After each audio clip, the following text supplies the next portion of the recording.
ബെർൺലി മത്സരത്തിന് മുന്നോടിയായി നടന്ന പ്രസ് കോൺഫറൻസിൽ സർ അലക്സ് ഫെർഗ്യൂസൺ പറഞ്ഞു, ലാഡ്സ്, അവസാനമായി ഒരു കാര്യം കൂടി പറയാനുണ്ട്. അവരുടെ പക്കൽ ഒരു മികച്ച വിങ്ങർ ഉണ്ട്. അവന്റെ മേൽ ഒരു കണ്ണുള്ളത് നല്ലതാണ്. He is strong.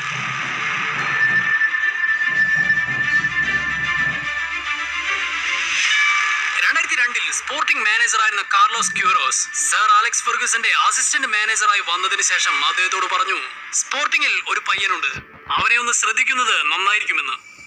സ്വാഭാവികമായും ആ പയ്യന്റെ പേര് ക്രിസ്ത്യാനോ റൊണാൾഡോ എന്ന് തന്നെയായിരുന്നു. ഒരുപക്ഷെ ആ നിമിഷം മുതൽ തന്നെ സർ അലക്സിന്റെ മനസ്സിൽ ഉദിച്ചിരുന്ന ഒരു കാര്യം തന്നെയായിരുന്നു റൊണാൾഡോയെ ടീമിലെത്തിക്കണം എന്നത്. അതുകൊണ്ട് തന്നെ ഫെർഗ്യൂസൺ തന്റെ റിസർവ് ടീം മാനേജറായ ജിം റയാനെ സ്പോർട്ടിംഗിലേക്ക് അയച്ചു.